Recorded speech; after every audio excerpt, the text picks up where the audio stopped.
Olá pessoal, eu sou Laura Perucchi e esse é o Let's Talk New York, um podcast para falar sobre a vida no exterior e também sobre a vida em Nova York. Lembrando que para comentar esse ou qualquer outro episódio, é só me mandar uma mensagem pelo Instagram, Laura_Perucchi, ou pelo Instagram do podcast letstalk.newyork.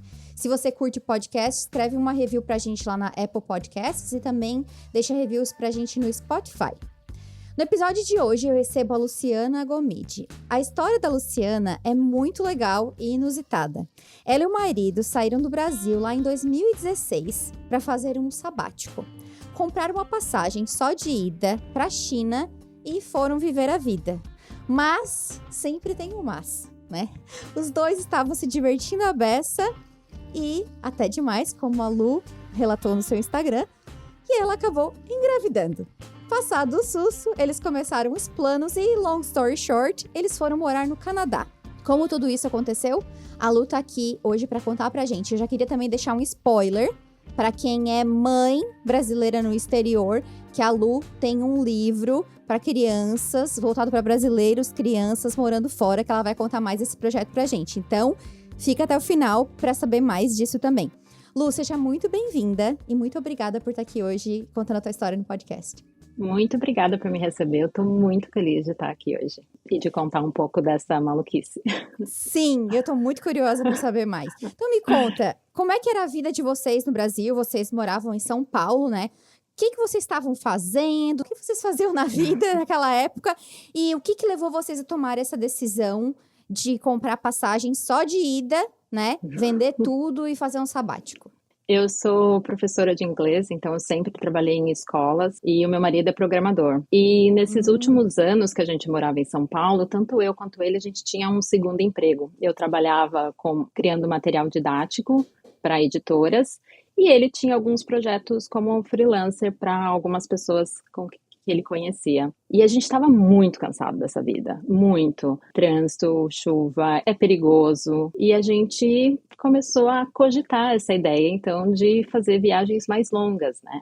A gente, como eu trabalhava em escola, a gente sempre tirava férias 2 vezes por ano. A gente tirava férias em janeiro, dezembro, janeiro, para um lugar um pouquinho mais longe, depois em julho, algum lugar um pouquinho mais perto. Eu sei que tem muita gente que quando volta de férias, volta feliz que está em casa. E a gente nunca foi essa pessoa. A gente sempre voltava e falava, nossa, tava bom, né? A gente podia, que pena que não dá para ficar mais.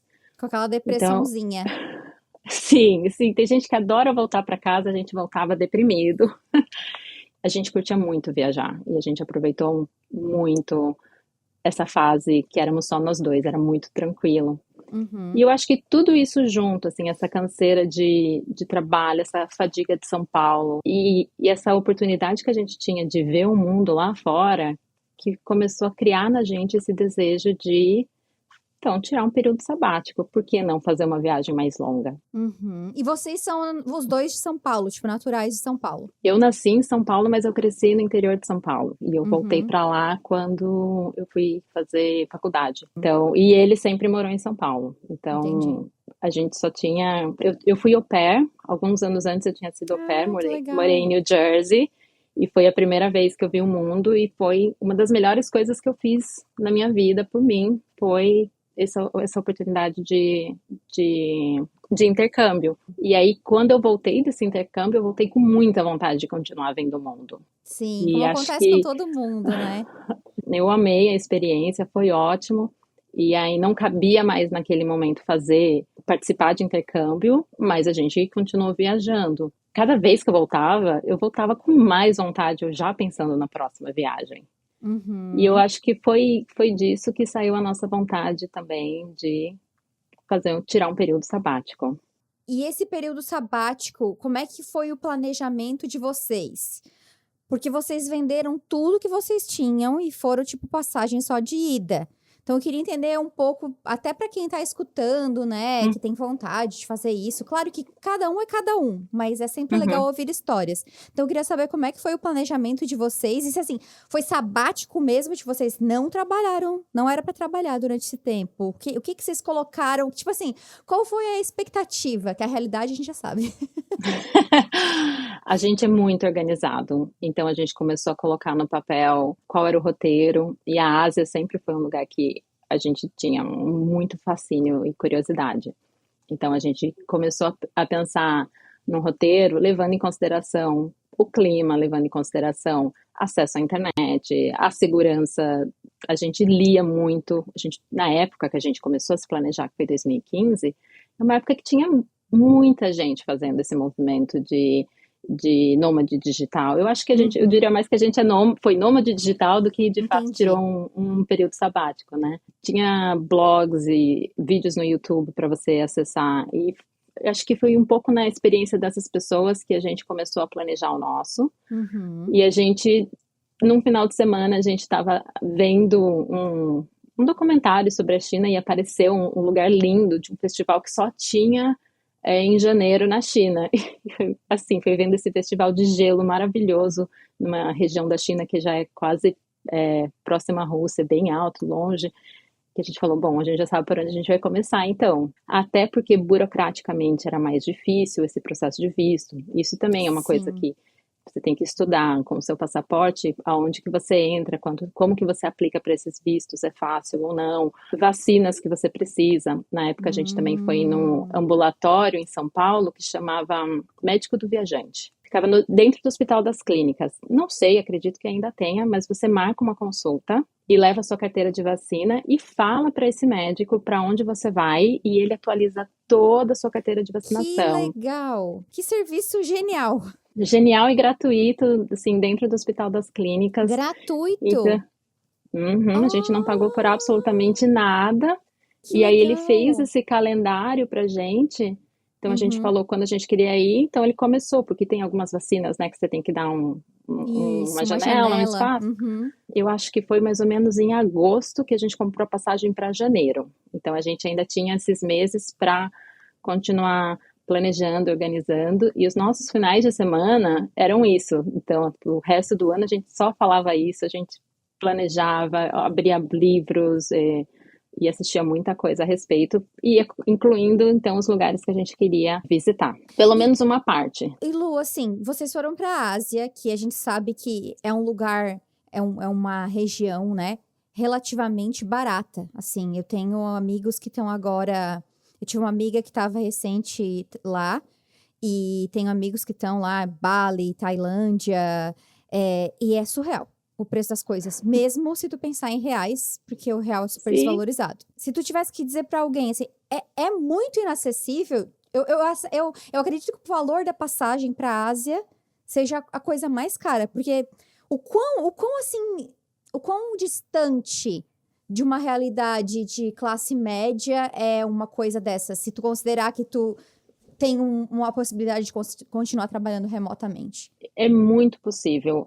Você começa, conforme você for pesquisar, por exemplo, uma coisa que eu sempre usava, eu fidelizei um site para fazer agendamento de hotel. Então, a cada 10 noites agendada, eu ganhava uma. Passagem aérea também, eu comprava só dentro de outros países, ou me locomovendo na Ásia, você começa a conhecer low cost, né, as companhias que são mais com custo mais baixo, que às vezes a gente nem sabe que existe mesmo. Eu lembro, por exemplo, Sim. quando a gente estava saindo do Vietnã indo para a Tailândia, eu acho que a gente pagou R$ 50 o voo. Realmente parece que é uma coisa muito cara, mas não é, porque você tem essa ideia que você está vivendo num hotel. Mas a gente não viveu em nenhum hotel de luxo, também não ficamos em nenhum hotel ruim. Mas é muito diferente quando você tá lá, a gente podia olhar os hotéis. Às vezes a gente chegava em uma cidade, reservava o hotel para 2 noites e aí andando na rua, vendo um hotel que a gente achasse que fosse legal, entrava, perguntava, pedia para ver um quarto, mudava de hotel. É um outro preço também quando você tá lá. Então tem muita coisa. A gente não, a gente comia em restaurante, mas a gente comia em restaurantes locais. É, é muito mais barato realmente do que quando você sai para fazer aquela uma viagem de uma semana, e aí você vai ficar Uhum. num hotel por uma semana, você vai visitar os restaurantes que você planejou naquela uma semana e vai em todos os museus em uma semana, e aí realmente você volta, é caro. Agora, quando você Sim. tem tempo, e quando a gente explorava muito os bairros locais, a gente conversava com locais e pedia sugestão de restaurante, ao invés de ficar indo para os mesmos que são os mais famosos. Eu adoro fazer isso quando eu viajo também, pegar uma dica de alguém que mora no lugar. A gente sempre acaba descobrindo alguma coisa nova, né?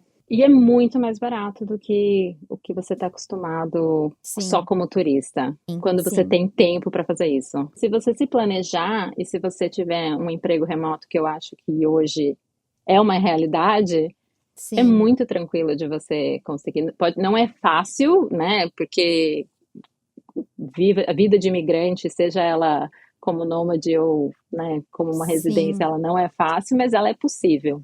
Vocês compraram a passagem só de ida. A princípio, assim, tinha algum prazo, algum plano? Vocês realmente foram tipo assim, deixa a vida me levar, a vida leva eu. A gente foi sem data. A gente tinha essa passagem de ida, então a gente continuou o planejamento. No final do ano, a gente avisou as empresas que a gente trabalhava que a gente não ia continuar. Uhum. E a gente também avisou as empresas para quem a gente fazia freelancer que a gente estava disponível. Então, a gente foi já os dois com algum tipo de trabalho que ia sendo desenvolvido ao longo do tempo. Então, a gente não tinha data para voltar e a gente embarcou na primeira semana de janeiro Uhum. e começamos o nosso passeio. Entendi, entendi. Até a descoberta da gravidez, como é que foi essa vida fora? Foi como vocês esperavam? Foi muito mind-blowing? O que, que mudou na cabeça de vocês ter essa experiência? Por mais que ela não tenha durado o tempo que vocês, né, talvez esperaram que fosse durar, mas foi um divisor de águas na vida de vocês, né? Foi muito bom. E a gente sempre fala que a gente faria tudo exatamente de novo, mesmo, mesmo que eu tivesse que encurtar a viagem de novo. E também a gente fala que no dia que o filho entrar na faculdade, a gente volta com a mochila e continua de onde parou. Eu vi isso também no teu Insta. Ah, sim, a gente tem o plano, quem sabe numas que quando ele ficar um pouquinho maior que ele possa se juntar também. Mas eu acho que muda a sua percepção. Você sair daquela sua bolha. A gente estava numa bolha muito confortável em São Paulo, nós dois tínhamos empregos legais, morávamos numa região super legal, com nossos amigos, e é bom você sair e entrar numa situação desconfortável. Então a gente teve desconforto com relação à cultura, com relação à barreira linguística, Uhum. há expectativas também, porque tem toda uma romantização dessa vida de viajante. Uhum, laptop na praia. Ela acontece, mas acontece também quando você está quietinho no quarto do hotel, sabe? Aham. Você também tem que trabalhar. Eu acho que o fato de você estar viajando não tira todas as suas preocupações da sua vida, você continua preocupado. A gente não queria, a gente tinha a nossa economia guardada e a gente não queria mexer, a gente queria só continuar usando esse dinheiro que entrava dos projetos que a gente fazia, né? Sim. E realmente deu tudo certo, mas tem assim um pouco dessa preocupação. Uhum. Mas foi maravilhoso, foi muito bom viajar com essa calma que a gente sempre falava. A gente Sim. queria ver lugares com mais calma. A gente passou um mês na China, que é bastante coisa, Uhum. mas a gente foi para muitas cidades e a gente saía e caminhava o dia inteiro. Eu lembro de um dia que Sim. a gente voltou, tinha andado uns 15 quilômetros no dia, só tranquilo, sem essa afobação que geralmente a gente Sim. viaja.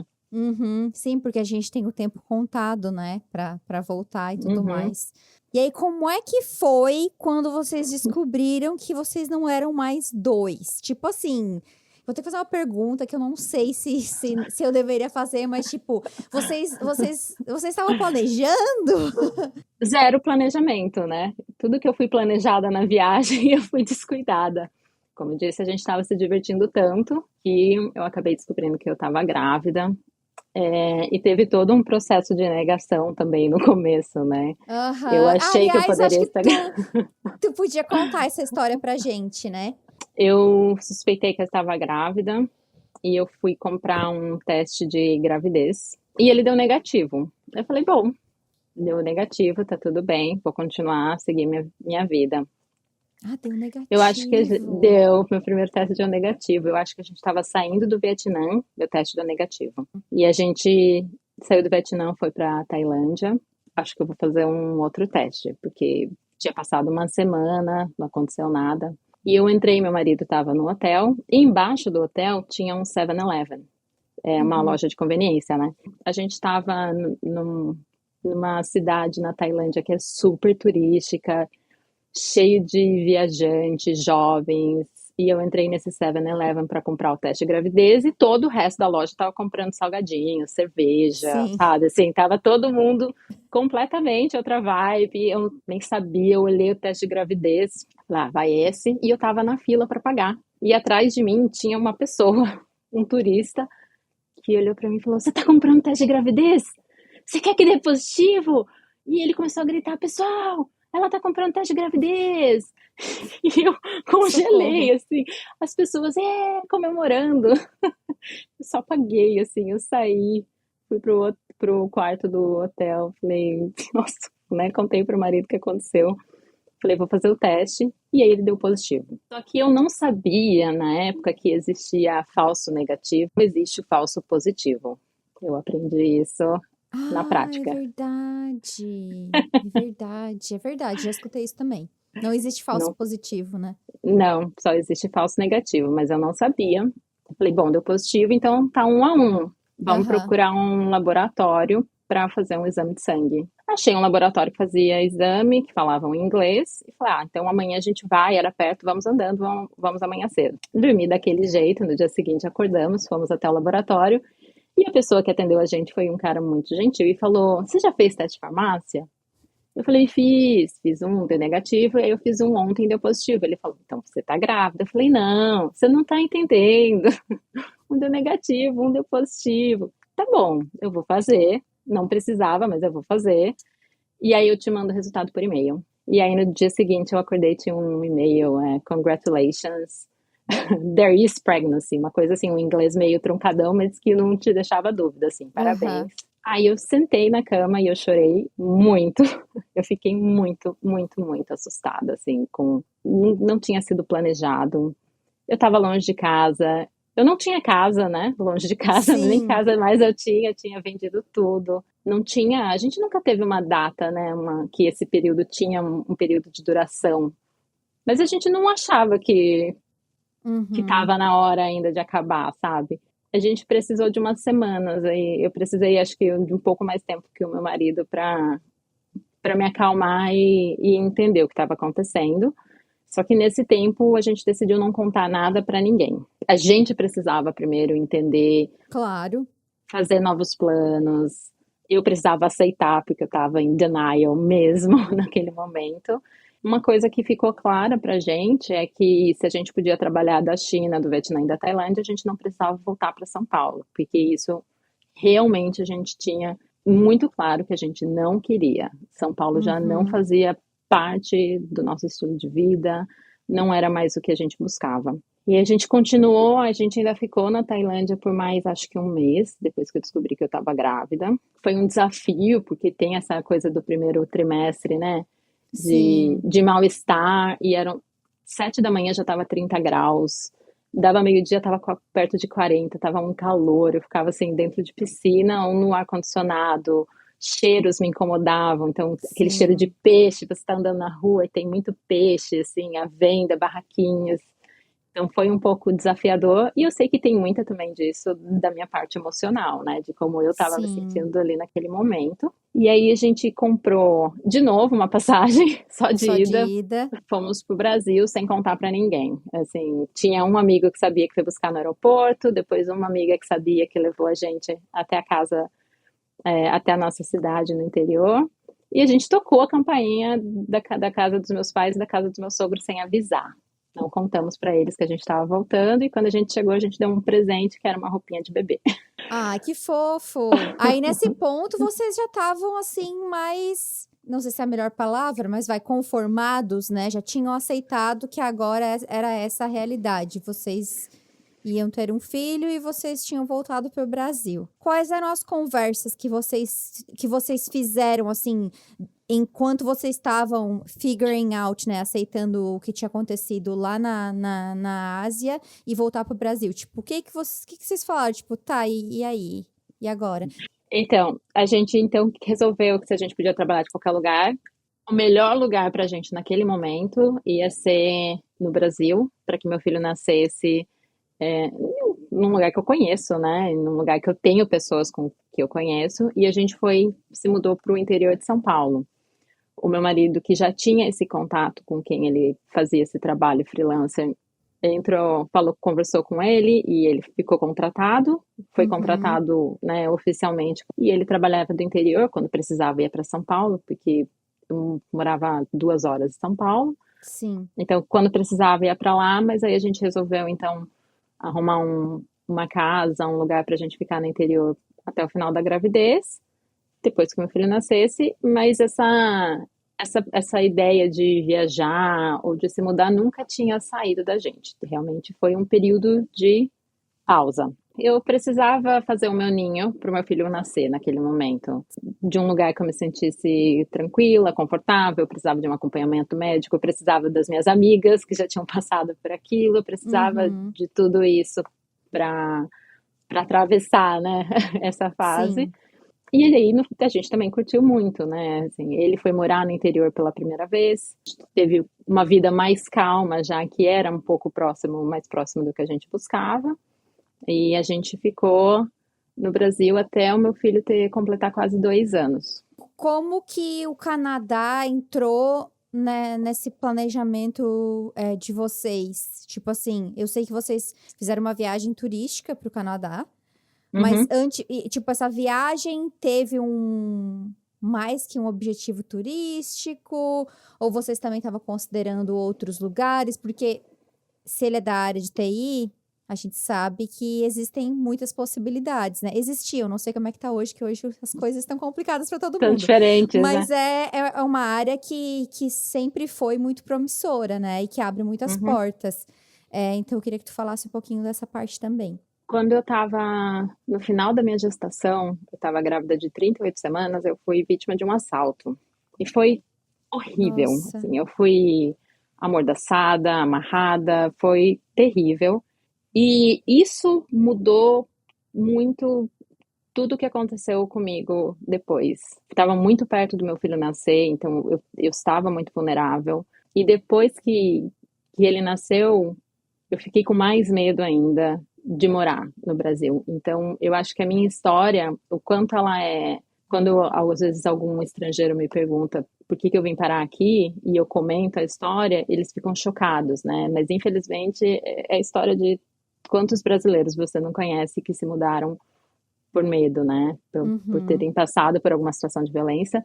E eu acho que como eu estava grávida, isso só piorou. Nossa, E eu entrei num estado muito difícil, assim, né? O pós-parto, ele já é difícil por si só, né? Você já deve ter ouvido também várias histórias. uhum. E eu tinha medo, eu não me sentia tranquila em nenhum momento, em nenhum lugar. E aí, quando meu filho estava com uns 9 meses, 7 ou 9 meses, a gente resolveu que a gente ia fazer uma viagem, sabe?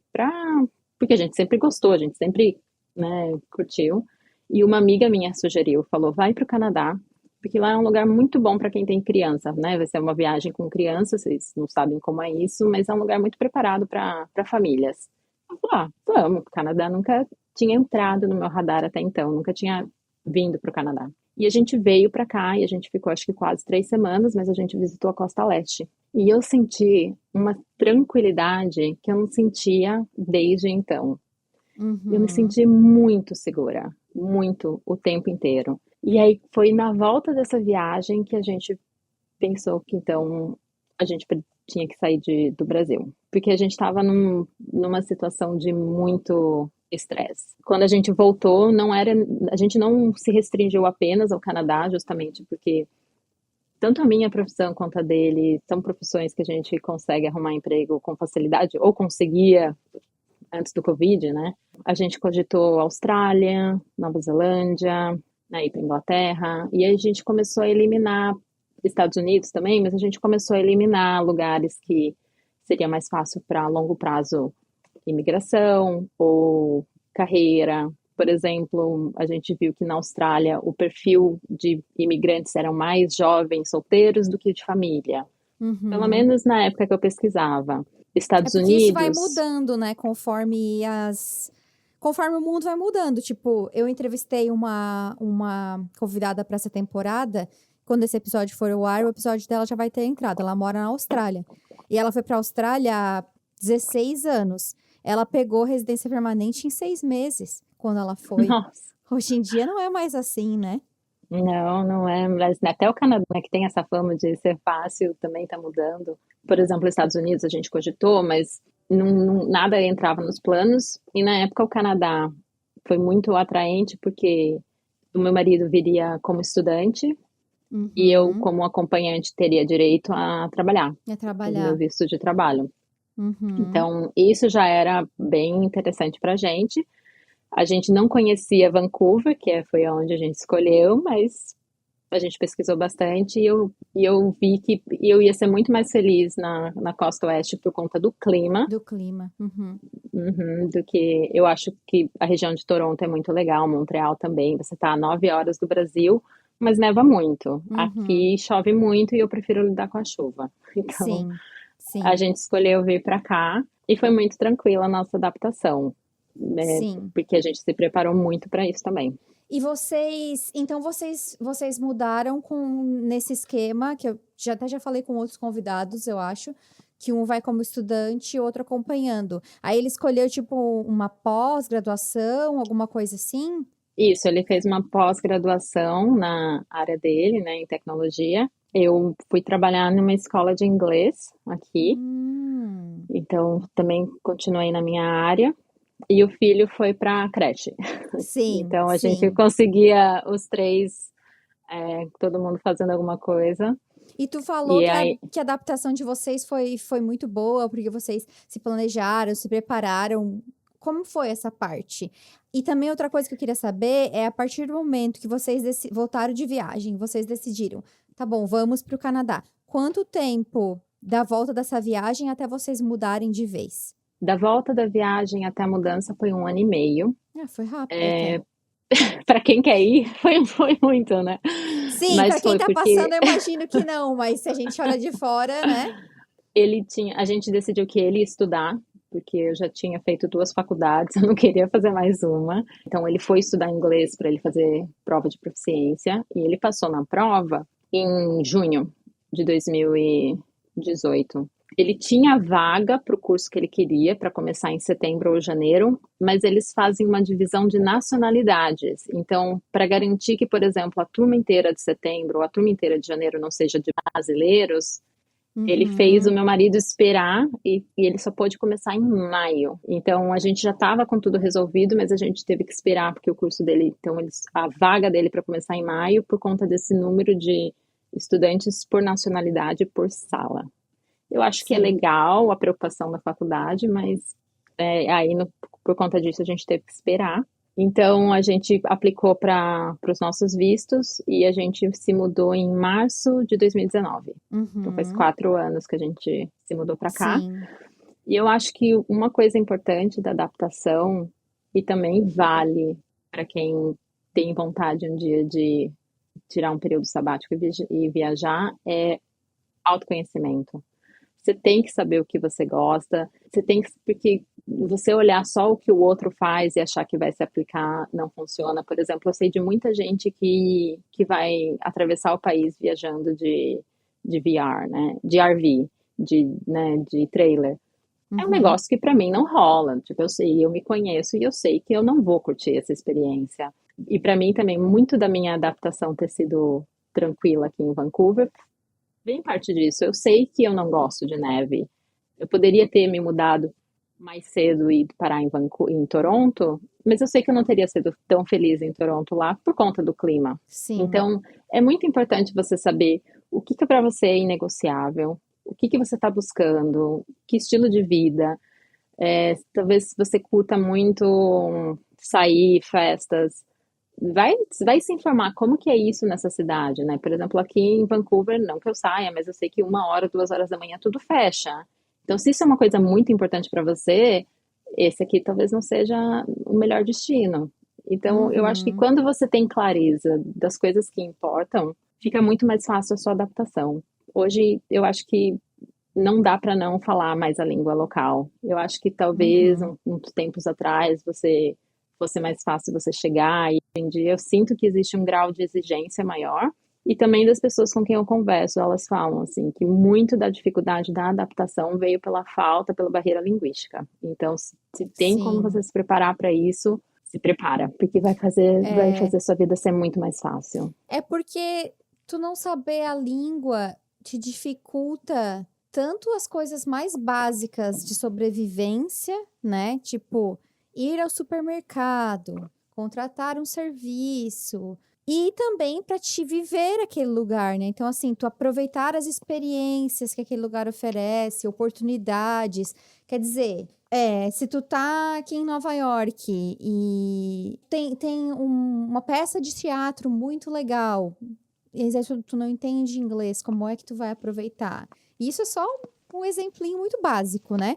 Tem várias outras coisas, eventos, coisas que até tu pode usar para tua profissão, encontros, Uhum. networking. Como é que tu vai fazer se tu não fala a língua, né? Sim, às vezes você é uma pessoa super independente, você se muda com sua parceiro para outro país, você não fala idioma e você depende tudo, o tempo inteiro de alguém Uhum. falando por você. É muito difícil, então você vai, né, se anulando de certa forma, vai deixando uma coisa que é uma parte da sua personalidade de lado. Então é muito importante você, pelo menos, estar no nível do idioma que você se sinta confortável para interagir e se jogar, e aproveitar mais a experiência. Eu acho que isso faz muita, muita diferença mesmo. Hoje você já tem residência permanente?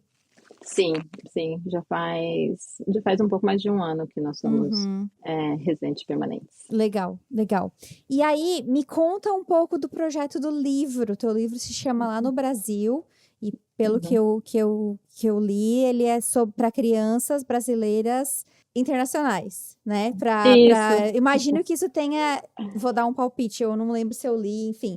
Imagino que isso tenha surgido da tua ideia de criar uma conexão do teu filho com o teu país, né? E eu vejo que muitas mães brasileiras tem essa preocupação, né, da língua, de manter a língua portuguesa viva dentro de casa, que eu imagino que seja mais fácil quando os dois pais são brasileiros, a questão da cultura e tudo mais. Então, conta como que tu teve essa ideia, como que foi esse projeto e, enfim. O meu filho veio para cá com 2 anos e ele falava um pouquinho de português. E em casa, como marido é brasileiro, a gente fala português. Mas a gente percebeu que muito rapidamente ele aprendeu inglês. E hoje em dia eu até considero que o inglês é a primeira língua dele, o português é a segunda. Até pelo tempo que ele passa na escola. Mesmo quando ele está sozinho, por exemplo, ele brinca em inglês. E a gente fala que parece o Supla falando, sabe? Mistura Uhum. português e inglês. É assim. Sim, A gente sempre teve o cuidado para preservar a língua portuguesa, porque tem a família no Brasil, né? Ele tem os avós que não falam inglês, então para mim o importante é que ele se comunique. Não precisa ler, não precisa escrever em português, mas tem que falar e tem que se comunicar. E muitas das nossas conversas e muitas das coisas que acontecem a gente conta para ele e a gente falava, porque lá no Brasil aconteceu isso. E quando eu morava lá no Brasil, porque quando você nasceu lá no Brasil, então sempre a gente falou muito isso. E eu lembro que um dia eu estava conversando com o marido, ele estava perto e eu falei floresta amazônica, e ele falou: "O que é floresta amazônica?" Eu falei: "Nossa, meu filho brasileiro não sabe o que é floresta amazônica." Foi aí que nasceu a ideia de escrever um livro. É um livro sobre cultura, mas eu não sou audaciosa para falar que é um livro de cultura do Brasil, que o Brasil é um país tão grande, tão sim. multicultural, que é muito difícil abordar. Mas no livro eu tento abordar, pelo menos eu deixo várias portinhas abertas para que famílias possam conversar sobre o Brasil. Então eu falo sobre comida, geografia, natureza, regionalismo, falo sobre festas, nada com muito profundamente, porque aí realmente vem as crianças fazendo perguntas, os pais trazendo. Sim. São várias oportunidades para que essas crianças que talvez nasceram no Brasil e se mudaram, ou talvez já tenham nascido em outro país, mas têm contato com a cultura brasileira de alguma forma, seja por um dos pais, pelos dois, possa manter ou possa desenvolver mais curiosidade e para promover a língua portuguesa. Sim, eu achei lindo a tua ideia e o nome também. Conta, para quem tá vendo no vídeo, o livro está aqui no vídeo, bem linda a capa, inclusive. Para quem quiser comprar, porque esse livro né? Como a gente falou, ele é voltado para brasileiros morando fora. Como é que quem está escutando pode comprar o livro? O livro está à venda pelo Etsy. Ele já foi vendido em 16 países, Ai, o que que me deixa muito máximo! feliz e muito surpresa. Uhum, E o link para a loja do Etsy é lá no brasil.etsy.com. tá. Eu vou E deixar na então eu descrição do episódio. envio para todos os países. É muito legal porque tem tios comprando, mandando de presente para sobrinhos, avós que mandam de presente para netos, avós que moram num canto do mundo e mandam entregar no outro. Tem sido muito Ai, que legal legal! fazer essa ponte para as famílias e os livros chegando nas mãos de mais crianças. Sim. Ai, que bacana. Tomara que quem está escutando aí também possa comprar o livro. E aí, olha só, tem uma frase que eu vi lá no teu Instagram, eu te falei antes de a gente começar a gravar, que eu achei muito interessante, e eu concordo super, porque tu estava respondendo perguntas sobre sabático, sobre morar fora, e tu falou assim para alguém: não dá para ir quando está tudo ruim, porque a gente não pode ir porque está fugindo de algo. Fala um pouquinho pra gente da tua visão sobre isso, porque eu também sempre falei que a gente acha, né, que vai sair do Brasil e vai fugir dos problemas, e de fato tem alguns problemas que a gente não lida mais, né? Mas tem outros problemas que a gente nem sabia que a gente ia ter, e tem aqueles problemas que estão dentro da gente, né? Eu saí do Brasil porque tinha um problema maior do que eu, no caso, né? Era o meu medo e a violência, né, que eu experimentei. Então, eu entendo, né, desse movimento, mas eu saí estando bem, eu saí estando feliz, porque eu acho que muitas vezes as pessoas acham que mudar de CEP vai resolver o problema. E se você está infeliz com a sua carreira, se você está infeliz no seu relacionamento, não vai ser mudar de CEP que vai resolver, porque isso vai te acompanhar. Então, eu acho que volta um pouco para o que eu conversei, né, que eu comentei antes, da importância de autoconhecimento. Eu acho que isso Uhum. está ligado, você entender os seus motivos também. Por que que você quer se mudar? Né? Tem um sonho, você está indo de abraço, né, tá indo para alcançar alguma coisa ou você está correndo de alguma coisa? Eu acho que isso vai fazer, de novo, também a sua experiência ser muito bem sucedida. Se você está só fugindo, as coisas das quais você está fugindo, elas vão te encontrar. A Uhum. gente não consegue se esconder. Então, se você. Eu acho que primeiro a gente tem que lidar com o que é que está causando essa tristeza ou essa angústia, para realmente, quando você fizer esse movimento de uma viagem curta ou uma viagem mais permanente, que ela seja feita de coração aberto e que você seja muito bem sucedido nela. E me conta, assim, são 4 anos que vocês estão morando no Canadá. O Uhum. que mais mudou na vida de vocês durante toda essa experiência? A gente encontrou a calma que a gente procurava, assim, e hoje em dia a gente tem um ritmo muito mais tranquilo de vida. Eu e meu marido trabalhamos de casa, o que faz com que a gente tenha muito tempo livre, né, de certa forma, porque a gente não perde tempo se locomovendo. A gente almoça junto todos os dias. Eu vou buscar o meu filho, eu consigo buscar meu filho na escola, caminhando todos os dias. Eu acho que a gente vive hoje uma vida muito mais simples, mas a gente também é muito mais feliz com nessa simplicidade.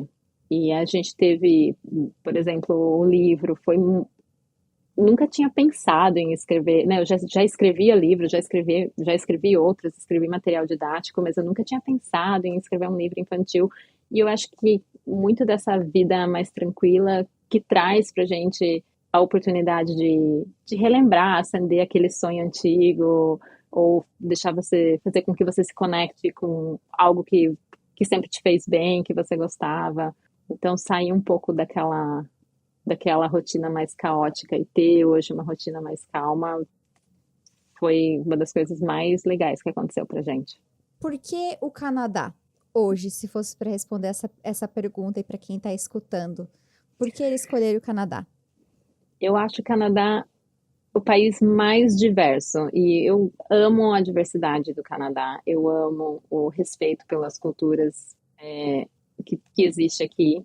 Você vai ver pessoas de todas as nacionalidades, falando todos os idiomas, é, comemorando tantos feriados diferentes. E eu acho que isso é uma coisa que eu não vi quando eu vim como turista, eu não enxerguei isso. Mas Uhum. agora, morando, eu vejo o quanto o Canadá celebra todas as culturas. E isso, para mim, é muito incrível. Lu, pra gente encerrar, já que a gente falou tanto de sabático, do planejamento de vocês, eu vi que isso também gera muitas perguntas lá no teu Instagram e tal. E Uhum. muita gente tem medo ou se acha muito velho. O que que tu diria para alguém que tem essa vontade de ter uma experiência como vocês tiveram, é, mas está se sentindo inseguro? Eu acho que não existe idade.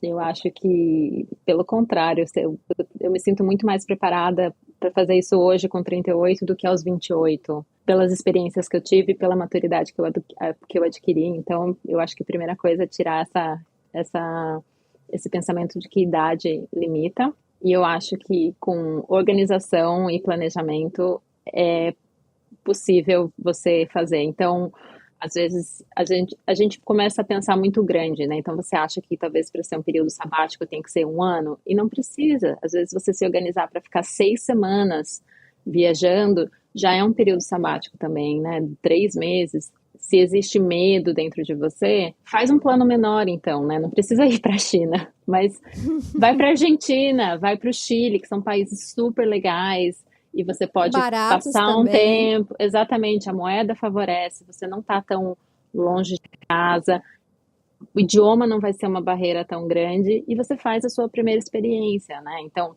talvez se você gosta de dirigir, você pode fazer isso de carro. Então, tem algumas formas de você fazer, não precisa ser para o lugar mais, mais afastado possível. E também não precisa ser por tanto tempo. Eu acho que talvez pensar num projeto menor vai te dar mais segurança para você realizá-lo. Então, Uhum, uma coisa de 6 semanas já é muito legal, né? Você conseguir é. tirar uma férias de 6 semanas. Tu falou desse negócio de dirigir, né?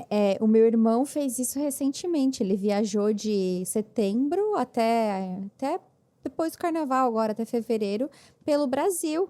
Claro, é claro que Sim, a gente tem que considerar que ele é homem também, né? E ele, ele tá tipo, ele seguro, se sente viajou seguro. com o carro dele, fazia, tipo, o acampamento dele, foi para Goiás, foi para o Rio, foi para São Paulo. Nossa, foi para muitos lugares. E depois, da metade do ano, ele vai fazer de novo uma outra parte do Brasil. Né? É muito bom. Depois que você é picado pela mosquinha da É, viagem, é difícil, não tem cura. mas vou te dizer uma coisa que foi muito importante que tu tocou. Tem que se conhecer. Porque eu também, por exemplo, não sirvo para fazer o que ele fez. Não sirvo. Tipo, eu gosto de conforto, travesseirinho, caminha. Eu, por exemplo, eu detesto acampar. Não tem perigo de eu querer acampar e tomar banho de água gelada. Tem gente que ama, tá tudo bem. Eu prefiro um hotel simples, um hotel. Eu prefiro dormir É, na minha cama quentinha. Eu não faria de carro porque eu tenho receio, enfim. Acho que talvez essa coisa, né, de ser mulher. Tenho medo, mas eu pegaria e faria uma viagem para um outro país que a moeda ainda está, né, em relação ao real, está desfavorecida, então você tem um poder de aquisição mais alto, você pode fazer, mas você tem que saber o que vai ser bom para você, né? Porque embora a uhum. viagem do seu irmão seja muito legal, ela não é para qualquer pessoa. Exato, não, exatamente, exatamente. Nossa, pra mim não daria. Enfim, Lu, queria muito te agradecer pela tua participação. Como eu falei pra quem tá escutando, eu vou deixar o Instagram da Lu na descrição do podcast e também o link pra compra do livro lá no Brasil. Então, pra quem também mora no Brasil e tem, sei lá, um sobrinho, um afilhado, um primo, um neto morando fora, também fica a dica. Dá para todos os tipos de pessoas presentearem aí as crianças e ajudar os pais também a manterem os laços com o nosso Brasil maravilhoso. Então, vocês mandem mensagem para mim, mandem mensagem para Lu, falando o que vocês acharam do podcast. Muito obrigada, Lu, pela tua participação. E tem planos de um livro 2? Tem planos, quem sabe até dezembro, mas tem planos, sim. Já comecei na mesma ideia de Brasil, mas agora tá para falar sobre avós que moram longe dos netos. Ai, que fofo, que fofo. Ó, então vocês acompanhem a Lu pra ficar por dentro do novo projeto dela. Então é isso, gente. Mandem mensagem falando o que vocês acharam e a gente se fala no próximo episódio. Tchau, tchau!